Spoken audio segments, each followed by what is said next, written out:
পৃথিবীতে 4 জন বড় বাদশা ছিল, সারা বিশ্ব রাজত্ব করেছে, সারা বিশ্ব। তার মধ্যে একজন হলো নমরুদ। শুধু ভারতের না, শুধু বাংলাদেশ পাকিস্তান নয়, সারা বিশ্ব রাজত্ব করেছে নমরুদ। সেই নমরুদকে শায়েস্তা করেছে একটা ল্যাংড়া মশা। তোমরা তো সামান্য, তোমরা তো সামান্য। আমরা এমন একটা জাতি, আমরা এমন একটা জাত, ফেরাউনকে জব্দ করে দিয়েছি। মুসার পিছনে, মুসা আলাইহিস সালামের পিছনে লেগেছে, মুসলমানদেরকে মিটিয়ে দেওয়ার চেষ্টা করেছিল, কিন্তু ফেরাউন পেরেছে? পেরেছে? পানি খেতে খেতে, সাগরের পানি খেতে খেতে তার মরণ হয়েছে। হয়েছে না হয়নি? সাগরের পানি খেতে খেতে চুবাতে চুবাতে আল্লাহ মেরে দিয়েছে। সুবহানাল্লাহ বলেন। নমরুদকে আল্লাহ শেষ করেছে। তুমি তো সামান্য, তুমি তো সামান্য। সেই জন্য আমাদেরকে ঈমানের জাগ্রত হতে হবে, ঈমানের চেতনা আমাদের ফেরাতে হবে, ঈমানের চেতনা ফেরাতে হবে। এই কথাই আল্লাহ রাব্বুল আলামিন বলছেন। কাদের মতো ঈমান আনতে হবে?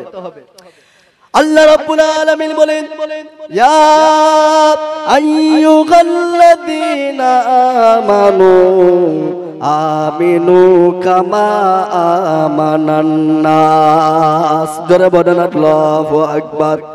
আল্লাহ রাব্বুল আলামিন বলেন, তোমরা ঈমান আনো, হে ঈমানদার ব্যক্তিরা, তোমরা ঈমান আনো ওই সমস্ত মানুষদের মতো। কামা আমানান নাস, আমানান নাস, এই নাস যে শব্দটা এসেছে এখানে মুফাসসিরিনে কেরাম ব্যাখ্যায় লিখেছেন অন্য কোন মানুষ নয়, এই মানুষগুলো হলো সাহাবায়ে কেরাম। তোরা বলেন সুবহানাল্লাহ। সাহাবাদের মতো ঈমান আমাদেরকে আনতে হবে। সাহাবাদের ঈমান কেমন ছিল? ঈমান তাদের কেমন ছিল? কতটা পাওয়ার ছিল ঈমান? তারা বিবিকে বিবাহ করেছে, সন্তানকে এতিম করেছে। খলিফাতুল মুসলিমিন হযরত ওমর রাদিয়াল্লাহু তাআলা আনহুর সময় রোম সম্রাটের সঙ্গে একটা বড় যুদ্ধ হয়েছিল, জিহাদ হয়েছিল, যুদ্ধ হয়েছিল রোম সম্রাট। রোম ছোটখাটো একটা নয়, জায়গা নয়, আমাদের ভারত উপমহাদেশের থেকে আরো বড়, সব থেকে শক্তিশালী। এখন যেমন আছে আমেরিকা, তখনকার সময়ে ছিল, তৎকালীন সময়ে সব থেকে শক্তিশালী জায়গা ছিল, সেটা হলো রোম। রোম সম্রাটের সঙ্গে যুদ্ধ হয়েছিল খলিফাতুল মুসলিমিন ওমর রাদিয়াল্লাহু তাআলা আনহুর সময়। তো রোমের সম্রাট জানতো মুসলমানদের পাওয়ার, বিশ্ব নবীর সাহাবাদের পাওয়ার সম্পর্কে জানতো। রোমের সম্রাট ঘোষণা দিয়ে দিল যে যাও, চলে যাও, যুদ্ধের ফলাফল যাই হোক, যুদ্ধের ফলাফল যেমন হোক না কেন, কিন্তু আমি একবার নিজে সচক্ষে একবার দেখতে চাই যে নবীর সাহাবাদের ঈমানের পাওয়ার কত। আমি একবার সচক্ষে দেখব, তাদের ঈমানি পরীক্ষা আমি নেব। কে বলছে? এবার বলছে কে? রোমের সম্রাট তাদের ঈমানের পাওয়ার দেখবে বলছে। হ্যাঁ, আমাদের মতো গুটকা খোরা তেরেঙ্গা খোরদের মতো? হ্যাঁ, নবীর সাহাবাদের মতো, নবীর সাহাবাদের ঈমানি পরীক্ষা নেবে। রোমের সম্রাট বলল, যুদ্ধের ফলাফল যাই হোক আমার কাছে ধরে নিয়ে আসবে একদল মুসলমানকে, নবীর সাহাবাদেরকে ধরে নিয়ে আসবে, আমি ঈমানি পরীক্ষা নেব। আমার বন্ধুগণ, আমার রোমের সম্রাট ঘোষণা দিয়ে দিল, যাও, চলে যাও, যুদ্ধের ফলাফল যেমন হোক না কেন মুসলমানদের একটা দল আমার কাছে তোমরা ধরে নিয়ে আসবে। যুদ্ধ শুরু হয়ে গেল। সাহাবাদের সংখ্যা ছিল অনেক কম, কাফিরদের বেদিনদের সংখ্যা ছিল অনেক বেশি। এদের কাছে পরমাণু নাই, এদের কাছে বোমা নাই, অস্ত্র নাই, কোনো কিছুই নাই, কোনো কিছুই নাই। এরা একমাত্র এগিয়ে যায়, একমাত্র যুদ্ধ করার সাহস একমাত্র তাদের, অন্য কোনো কারণ নয়। তাদের অস্ত্র শস্ত্র বেশি থাকার কারণে নয়, তাদের দলবল বেশি থাকার কারণে নয়, তাদের একটাই কারণ, সেটা হলো তাদের কাছে যাই থাক আর নাই থাক, তাদের কাছে যেটা আছে সেটা কি? তাদের কাছে কি? ঈমান আছে। ঈমান, ঈমানের পাওয়ার নিয়ে তারা এগিয়ে যায়। সুবহানাল্লাহি ওয়া বিহামদি। আমার বন্ধুগণ, আমার যুদ্ধ শুরু হয়ে গেল। ইতিমধ্যে মুসলমানদের একটা কাফেলা, মুসলমানদের একটা দল কাফেরদের হাতে আটক হয়ে গেল। কাফিররা বেদিনীরা জানিয়ে দিল, ও রোমের সম্রাট ও বাদশা নামদার, মুসলমানদের একটা দল আমাদের কাছে ধরা পড়েছে। আপনি যদি আদেশ করেন, আপনি যদি অনুমতি দেন, আপনার কাছে মুসলমানদের দলকে আমরা হাজির করব। বাদশার কাছে নিয়ে যাওয়া হলো, বাদশার কাছে নিয়ে যাওয়া হলো। এইবারে আপনারা আমাকে বলেন, যারা রোম সম্রাটের বিরুদ্ধে যারা যুদ্ধ করতে গিয়েছে, ওরা বাদশার বন্ধু না শত্রু? সবাই বলেন, বাদশার বন্ধু না শত্রু? আপনার বিরুদ্ধে যদি কেউ যুদ্ধ করে, আপনার বিরুদ্ধে যদি কেউ মারামারি করতে আসে, আপনাকে যদি কেউ মারতে আসে, সে আপনার বন্ধু না শত্রু? বলেন বাবা, আপনারা কথা বলতে পারে না? হ্যাঁ, কথা বলতে পারো সবাই? হ্যাঁ, কথা বলবে একটু। একজন যদি হ্যালো বলে আর একজন চুপ করে থাকলে কথা বলতে ভালো লাগে? এমনি 12টা বেজে গেছে। একজন হ্যালো যদি বলে আর একজন, তোমার প্রেমিকা, ইয়ং ছেলেরা তোমাদেরকে বলছি, প্রেমিকা যদি হ্যালো হ্যালো করো, এই রাত 12টা 1টার সময় নরম বালিশে শুয়ে না ঘুমিয়ে যদি হ্যালো হ্যালো করো, আর সে যদি চুপ করে থাকে, তাহলে তার সকালবেলা খবর আছে না নাই? এবার খবর আছে না নাই? ও মোবাইল বলে রাখবেন তো নাকি কেটে দেবে? কেটে দেবে না? কেটে দেবে। আর সকালবেলা খবর খারাপ হবে, তাই না? এখনকার ছেলেরা তো সারা রাত মোবাইলে ব্যস্ত, সারা রাত মোবাইলে ব্যস্ত। মুসলমানদের ছেলেদের মাথা খেয়ে নিয়েছে মোবাইল, মোবাইল মাথা খেয়ে নিয়েছে। যত রকমের গুনাহ এই মোবাইল থেকে আবিষ্কার হচ্ছে। হাত সেদিনে সাক্ষী দেবে কি গুনাহ তুমি করেছো। রাত 1টার সময় 2টার সময় কেউ জানে না, তোমার মা জানে না, তোমার বাপ জানে না, তোমার ভাই জানে না, তোমার বোন জানে না, কিন্তু যিনি জানেন তিনি কে? হাত সেদিনে সাক্ষী দেবে। শুধু আল্লাহ নয়, তোমার হাত তোমার সেদিন বিপক্ষে সাক্ষী দেবে। আল্লাহ রাব্বুল আলামিন তারপরে বলেন, তোমার পা সেদিনে সাক্ষী দেবে। সেদিনে আমার বিরুদ্ধে, আমার অঙ্গ প্রত্যঙ্গ আমার বিরুদ্ধে হয়ে যাবে। ওই জন্য কেউ রেহাই পাবো না, কোনো গুনাহ থেকে আমরা বাঁচতে পারবো না। যা কিছু করেন সেদিনে আমাদের সকলকে আমাদেরকে জবাবদিহি হতে হবে। এই কথাই আল্লাহ রাব্বুল আলামিন বলেন, কিরামাল কাতিবিনা ইয়ালামুনা মা তাফআলুন। জোরে বলেন আল্লাহু আকবার। কিরামাল কাতিবিন। আমরা অনেকে বলি যে ডান দিকের ফেরেশতার নাম কিরামান আর বাম দিকে ফেরেশতার নাম কাতিবিন। আমাদের কাঁধে দুজন ফেরেশতা আছে না নাই? ওরা রাত্রেবেলায় কি ঘুমোয় নাকি?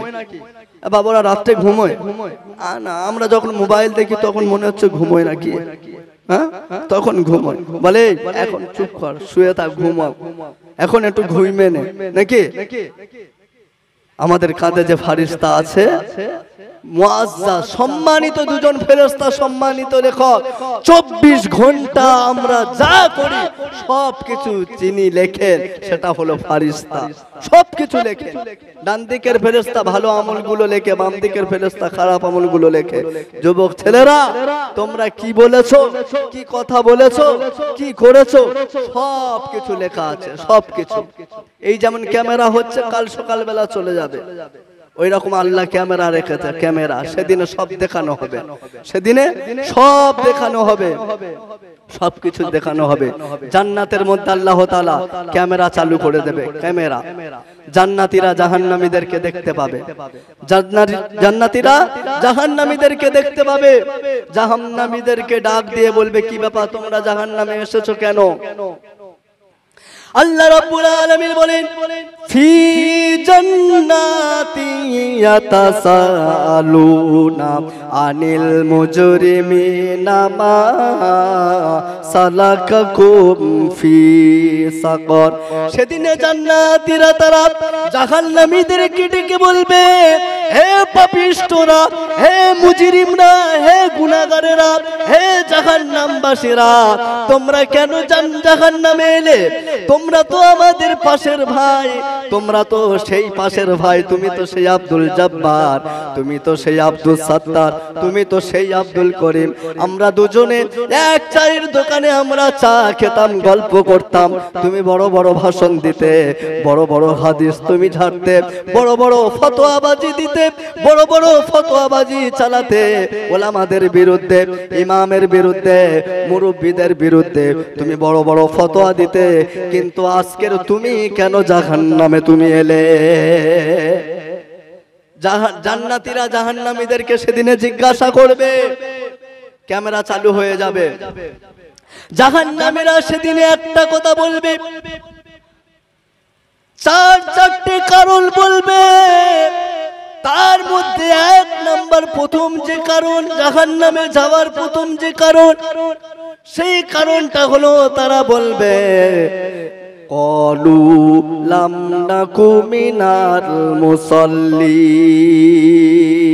হে জান্নাতীরা শোনো, আমরা জাহান্নামে আসার প্রথম কারণ হলো, এক নাম্বার কারণ হলো দুনিয়ার বুকে পৃথিবীর জমিনে বড় বড় ফতোয়া দিতাম, বড় বড় ফতোয়া দিতাম, মাসলা ঝাড়তাম, হাদিস বলতাম, কিন্তু আমরা নামাজ পড়তাম না। এরকম ফতোয়াবাজ মাল আছে না নাই? এ বাবা আছে না নাই? দেখবেন অনেক চায়ের দোকানে ওই সব ফতোয়াবাজি মালগুলো থাকে। কিছু মুরব্বি আছে, মুরব্বিদেরকে আমি সম্মান করি, কিন্তু কিছু মুরব্বি আছে তাদের ফতোয়ার চাপ খুব, ফতোয়ার চাপ খুব, মাসলার চাপ খুব। অনেক মাল তো এরকম আছে, বলে আমি নামাজ পড়ি না, তা কি হয়েছে, আমার ঈমান অনেক মজবুত। এরকম বলে না, বলে না, আমার ঈমান অনেক মজবুত। সে টাটা রড দেখেছো, টাটা রড, টাটা রড যেরকম মজবুত, যত দুমরাও 10 জন 20 জন মিলেও ভাঙতে পারে, দোমরাতে পারে, পারে না, তার থেকে আমার ঈমান কি মজবুত। ও মাল নামাজ পড়ে না, ওর নাকি ঈমান মজবুত। এ বাপ, এ কথাটা ঠিক না বেঠিক? ঠিক না বেঠিক? আওয়াজ দিয়ে বলেন। যার নামাজ নাই, বিশ্ব নবী বলছেন যার নামাজ নাই তার কিচ্ছু নাই। যে নামাজ পড়ে সে আমার উম্মত, যে নামাজ পড়ে না সে আমার উম্মত না, সে আমার উম্মত নয়। ওই জন্য বলবো বাপ, ইমানের পাওয়ার দেখুন। সে ঘটনা মনে আছে, মুসলমানদের দল বাদশার কাছে নিয়ে গিয়েছে। আমার বন্ধুগণ, আমার বাদশার কাছে নিয়ে যাওয়া হলো। বাদশার কাছে নিয়ে যাওয়ার পরে বাদশাহ মুসলমানদের দলদেরকে বললেন, এসো আমার কাছে আসো, আমার পাশে তোমরা বসো। বাদশাহ বললেন, হে মুসলমানদের দলেরা, তোমাদের দলের মধ্যে আমির কে, তোমাদের দলের মধ্যে লিডার কে আছো, তোমাদের দলের মধ্যে আমির কে আছো বলো। একজন তরুণ যুবক উঠে দাঁড়িয়ে বলল, ও বাদশা নামদার, ও বাদশা জাহাপনা, এই দলের আমির হলো, এই দলের নেতা হলো, সেটা হলাম অন্য কেউ নয়, সেটা হলাম আমি, আমি হলাম আব্দুল্লাহ ইবনে হুযায়ফা। দলের আমির, দলের নেতা, নাম কি বললাম? আব্দুল্লাহ ইবনে হুযায়ফা। তরুণ যুবক। আজকে যুবক ছেলেরা তোমরা মোবাইলে পাগল হয়ে গিয়েছো, শক্তি বলতে আর কিচ্ছু নাই। আর আব্দুল্লাহ ইবনে হুযায়ফা তিনি হয়েছে আমির, দলের আমির। দুদিন বিয়ে করলে, এখনকার যুবক ছেলেদের হাল অবস্থা এমন, 2-4 দিন সবে বিয়ে হয়েছে, তারপরে খালি বলছে হুজুর একটা হবে। মানে বুঝতে পারছেন না, পারছেন না, মানে কিচ্ছু নাই, কিচ্ছু নাই। তরুণ যুবক আব্দুল্লাহ ইবনে হুযায়ফা, একদম তরুণ যুবক। মোবাইলে আসক্ত হয়ো না বাপ। মোবাইল আমাদের শুধু ব্রেন না, শরীরের সমস্ত সবকিছু আমাদেরকে শেষ করে দিয়েছে। কথা ঠিক বলছি না ভুল বলছি? সবকিছু শেষ করেছে। মোবাইল আসিল, কি দোলা লাগিল, ফজরে ঘুম তো পোলার ভাঙে না। পেটে ভাত নাই যাক, পরনে নাই থাক, পেটে ভাত নাই যাক, পরনে নাই থাক মোবাইল ছাড়া পোলার চলে না, হায় হায় মোবাইল ছাড়া পোলার চলে না। মোবাইল আসিল কি দোলা লাগিল, ফজরে ঘুম তো পোলার ভাঙে না। রাত 12টার পরে টুনি যখন ফোন করে, রাত 12টার পরে টুনি যখন ফোন করে, সারা রাত দু চোখে ঘুম আসে না। সারা রাত জাগিয়া ফোনে কথা বলিয়া, সারা রাত জাগিয়া ফোনে চ্যাট করিয়া, ফজরে ঘুম তো ভাঙে না, হায় হায় ফজরে ঘুম তো ভাঙে না। মোবাইল আসিল কি দোলা লাগিল, ফজরে ঘুম তো পোলার ভাঙে না। কথা ঠিক কি না? ঠিক বলছি না ভুল বলছি? মোবাইলের মেলা, মোবাইলের মেলা, প্রেম প্রীতির জ্বালা, এখন তো আর চিঠি লেখা লাগে না। এখন আর চিঠি লেখা লাগে? বাপ চিঠি আর লাগে? আগে প্রেম যারা করতো তারা চিঠি লিখতো। কি লিখতো? সারা রাত সামনে খাতা নিয়ে আর কলম নিয়ে কি করতো? চিঠি লিখতো। কিন্তু এখন আর চিঠি লাগে না। সেই জন্য বলছে এখন আর চিঠি লেখা লাগে না। ছেলে সারা রাত জাগিয়া ফোনে কথা বলিয়া, ছেলে সারা রাত জাগিয়া ফোনে কথা বলিয়া, বলে ও সোনা বন্ধু তুমি আমার ভুইল না। মোবাইল আসিল কি দোলা লাগিল, পড়াশোনা মন বসে না। কথা ঠিক বলছি না ভুল বলছি?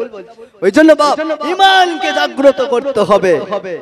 আমার বন্ধুগণ, আমার আব্দুল্লাহ ইবনে হুযাইফা বাদশাকে বলেন, ও বাদশা নামদার, আমি আব্দুল্লাহ ইবনে হুযাইফা, এই দলের আমির, এই দলের নেতা। আব্দুল্লাহ ইবনে হুযাইফাকে দেখে বাদশা কেমন যেন মায়া এসে গেল, ভালোবেসে ফেললো। বাদশা বলছে, আব্দুল্লাহ ইবনে হুযাইফা তুমি একবার আমার কাছে আসো, আমার পাশে বসো, আমি তোমাকে বড্ড ভালোবেসে ফেলেছি। বাদশার বিরুদ্ধে যুদ্ধ করতে এসেছে, আর বাদশা কিনা আব্দুল্লাহ ইবনে হুযাইফাকে ভালোবেসে ফেলেছে। সুবহানাল্লাহ বলে। বাদশার বিরুদ্ধে যুদ্ধ করতে এসেছে, আর বাদশা আব্দুল্লাহ ইবনে হুযাইফাকে ভালোবেসে ফেলেছে। কাফেরেরা অবাক, বেদিনেরা অবাক যে কি ব্যাপার। আমরা মনে করেছিলাম হয়তো শাস্তি দেবে, কিন্তু দেখছি বাদশা তো অনেক ভালোবেসে ফেলেছে। এ কেমন? এ তো গেম ঘুরে গেল, কোন কলের পানি কোন কলে গেল। কাফেরেরা অবাক হয়ে গেছে, বেদিনেরা অবাক যে বাদশা কি বলে। আমার বন্ধুগণ, আমার বাদশা নামদার বলে, ও আব্দুল্লাহ ইবনে হুযাইফা তোমাকে আমি অনেক ভালোবেসে ফেলেছি, কিন্তু তোমার আমার ভালোবাসার বিস্কানে একটা যেন কেমন একটা বেড়া হয়ে গিয়েছে। সেই বেড়াটার অন্য কিছু নয়, সেই বেড়াটা হলো তুমি আব্দুল্লাহ ইবনে হুযাইফা তুমি হলে মুসলমান, আর আমি বাদশা হলাম খ্রিস্টান। ও আব্দুল্লাহ ইবনে হুযাইফা তুমি তোমার ধর্মটা যদি পরিত্যাগ যদি করতে পারো, মুসলমানিত্ব ত্যাগ যদি করতে পারো, আমার ধর্ম গ্রহণ যদি করতে পারো, ও আব্দুল্লাহ ইবনে হুযাইফা তোমাকে আমি ভালোবাসবো না, তোমাকে আমি চারটে পুরস্কার তোমাকে আমি দিয়ে দেব। বিশাল ইতিহাস। এবার ওয়াজ শুনতে ভালো লাগছে না? লাগছে না? এই ঘটনাটা শোনার ইচ্ছা আছে? বাদশা বলল যে তোমাকে তো আমি অনেক ভালোবেসে ফেলেছি, কিন্তু তোমার আমার ভালোবাসার বিস্তানে একটা বেড়া হয়ে গিয়েছে। সেই বেড়াটা কি? তুমি মুসলমান আর আমি খ্রিস্টান। তাহলে এখানে বেড়াটা ভেঙে দিতে হবে। তোমার মুসলমানিত্ব পরিত্যাগ করে যদি খ্রিস্টান ধর্ম গ্রহণ করতে পারো, আব্দুল্লাহ ইবনে হুযাইফা তোমাকে শুধু ভালোবাসবো না, তোমাকে চারটে পুরস্কার দেব।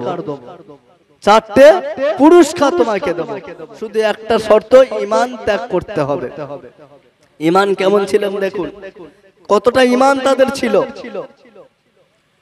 আমার বন্ধুগণ আমার, আমরা তো ঈমান বিক্রয় করি সকালে বিকালে দুপুরে রাত্রে, ঈমান বিক্রয় করি, মুসলমান বলে দাবি করি, কিন্তু সকালে বিকালে আমরা ঈমান বিক্রয় করি কি করি না? সকালে ঈমান বিক্রয় করে দিই 500 টাকার জন্য, এদিকে আজান হচ্ছে, হাইয়া আলাস সালাহ, এসো নামাজের দিকে এসো, হাইয়া আলাল ফালাহ, কামিয়াব হয়ে যাবে। আর মুসলমানের ছেলেরা বলছে ইমাম সাহেব আর মুয়াজ্জিন বেশি জ্বালাইনি, মাইনে দিয়ে রেখেছি তোদের। হাইয়া আলাস সালাহ যখন মুয়াজ্জিন বলছে এরা বলছে তুই আর মুয়াজ্জিন দুজন, ইমাম সাহেব দুজন মিলে চালা, তুমি আর ইমাম সাহেব দুজন মিলে চালা, আমরা ওখানে যেতে পারবো না, তোদের মাইনে দিয়েছি, তোরা ওখানে, তোরা দুজন নামাজ পড়। সেই জন্যই তো আসে না। আপনারা বলেন এই মসজিদে যদি 5টা মাইক থাকে, 5টা মাইকের আজান আপনার কানে ফজরে যায়, জোহরের সময় যায়, 5 বার ধরে ডাকা হয়। একটা মসজিদে যদি 5টা মাইক থাকে, গ্রামের আশেপাশে তো আরো মসজিদ আছে না নাই? তাহলে গ্রামে যদি 10টা মসজিদ থাকে, 10টা মসজিদে যদি 5টা করে মাইক থাকে, 50টা মাইক দিয়ে 10 জন মুয়াজ্জিন মিলে তোমাকে হাইয়া আলাস সালাহ, হে যুবক তোমরা মসজিদে এসো, হাইয়া আলাল ফালাহ, তোমরা কামিয়াব হয়ে যাবে, তোমরা জান্নাতের পথ পেয়ে যাবে। কিন্তু তোমরা এমন এত বড় নাফরমান, আমরা এত বড় নাফরমান, এত বড় গাদ্দার, এত বড় আমরা বেঈমান, আল্লাহর আমরা নাফরমানি করেই যাই। আল্লাহর এই মসজিদে, আল্লাহর ঘরে আমরা আসতে চাই না। চাই 50টা মসজিদ দিয়ে ডাকা হয়, মাইক দিয়ে ডাকা হয়েছে, 50টা হরন দিয়ে তোমাকে ডাকা হয়েছে, তারপরেও তুমি এত বড় গাদ্দার, এত বড় নাফরমান, তারপরেও মসজিদে এলে না, তারপরেও মসজিদে এলে না। ঈদের দিনে মাল এমন ভাবে আছে, শুক্রবার দিন করে এরা আসে, বলে হুজুর নামাজ পড়ি আর না পড়ি, শুক্রবার পড়ি। আর শুক্রবারে এমন পাঞ্জাবি এরা পড়ে, এমন আতর মারে, ফেরেশতারা শুধু খালি দেখে, ফেরেশতারা শুধু দেখে, এরা খালি বলে মালটা যাচ্ছে, শুধু একবার দেখে নে, একবার দেখে নে, একবার শুধু দেখে নে। 96 আতর, যেই দেখছে একটা সকিনা সামনে দাঁড়িয়ে আছে, ও মাল মনে মনে করছে আতরটা আর একবার ঝেড়ে দি, আতরটা আর একবার ঝেড়ে দি, আতরটা আর একবার লাগিয়ে নিয়েছে। সকিনা দেখে বলছো খুব সুন্দর সেন্ট তো, বলছে একটু পরে দেখা করবি, সেন্ট তো দেবো। এরকম আছে না নাই? আপনাদের এদিকে নাই, আমাদের ওদিকে আছে। শুধু জুমার দিনে নামাজ পড়ে, শুক্রবার করে, এছাড়া আর খবর নেই। আর 27-এ আর সবে বরাতে আসে, এসে শুধু খালি পাকা গোনে, শুধু খালি পাকা গোনে, শুধু। এরকম নামাজি আছে না নাই? আচ্ছা,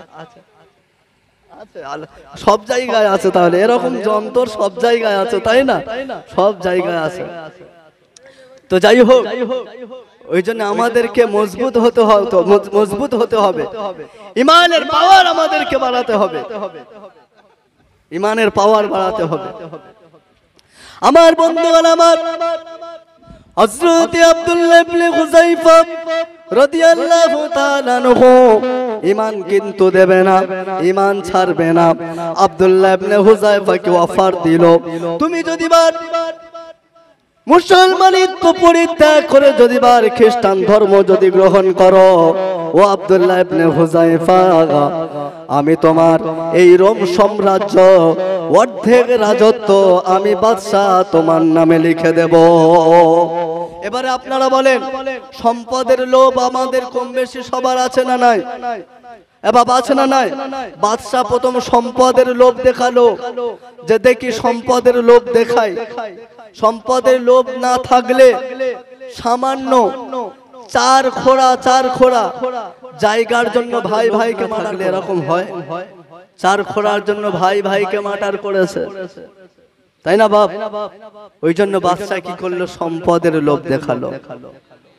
তখন আব্দুল্লাহ ইবনে হুযায়ফা বলছে যে তোমার এই সম্পদ রোম সাম্রাজ্যের অর্ধেক কেন, গোটা বিশ্ব যদি আমার নামে লিখে দাও, তবু আমি আব্দুল্লাহ ইবনে হুযায়ফা 1 বিন্দু পরিমাণ ঈমান আমি দেব না। জোরে বলেন সুবহানাল্লাহ। এই ঘটনা লম্বা ঘটনা, বলতে গেলে অনেক সময় লাগবে। বলার উদ্দেশ্য হলো বাপ, আল্লাহ তাআলা আমাদেরকে শ্রেষ্ঠ করে তৈরি করেছে, সুন্দর করে তৈরি করেছে। পৃথিবীর জমিনে যত আল্লাহর মখলুক আছে, যত সৃষ্টি আছে, সবথেকে সুন্দর হচ্ছে মানুষ। সবথেকে সুন্দর কারা? মানুষকে আল্লাহ তাআলা তৈরি করেছেন। আমার বন্ধুগণ, আমার আল্লাহ রাব্বুল আলামিন পবিত্র কোরআনুল কারীমের মধ্যে বলেন, লাকাদ খালাকনাল ইনসানা ফি আহসানি তাকওয়িম। জোরে বলেন আল্লাহু আকবার। আল্লাহ রাব্বুল আলামিন বলেন, পৃথিবীর জমিনে আমি আল্লাহ রাব্বুল আলামিন মানুষকে সবথেকে সুন্দর করে সৃষ্টি করেছি। শুধু সুন্দর করে সৃষ্টি করি না, সবথেকে শ্রেষ্ঠত্ব দান করেছি আমি মানুষকে।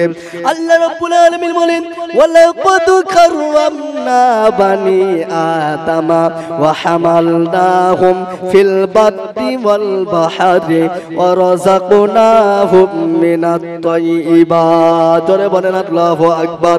আল্লাহ রাব্বুল আলামিন বলেন, ওয়ালাকাদ কাররামনা বানি আদম, আমি আদম জাতিকে, আদম সন্তানকে সবথেকে শ্রেষ্ঠ করে তৈরি করেছি।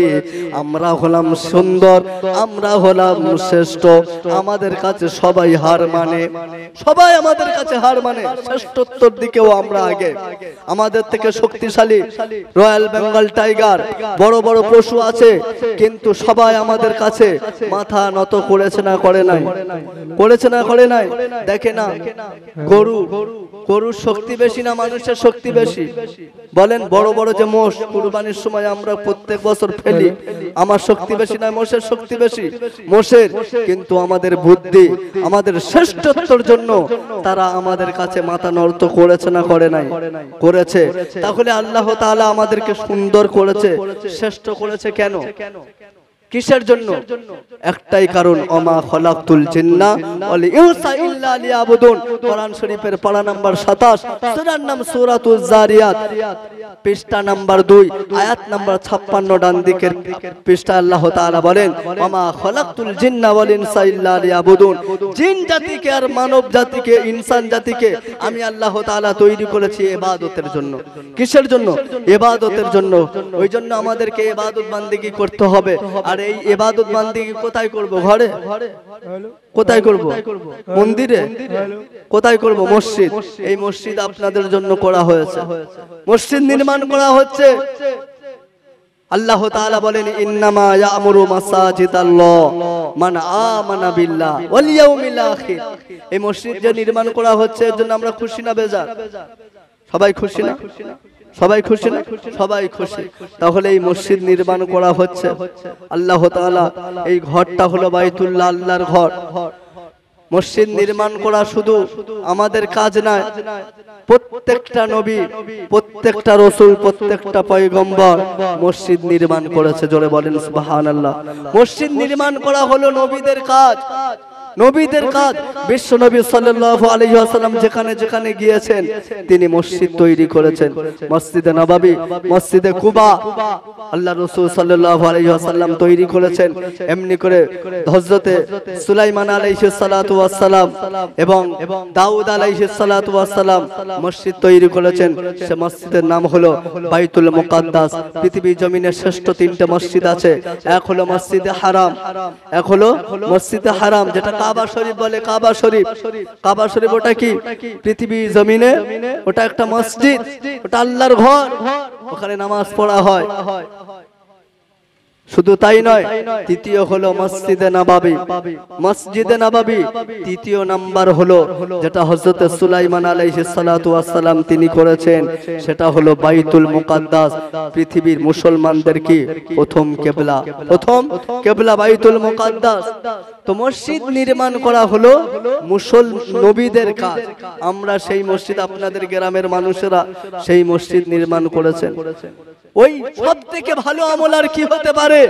মসজিদ নির্মাণ করার মতো ভালো আমল আর নাই, ভালো আমল আর নাই।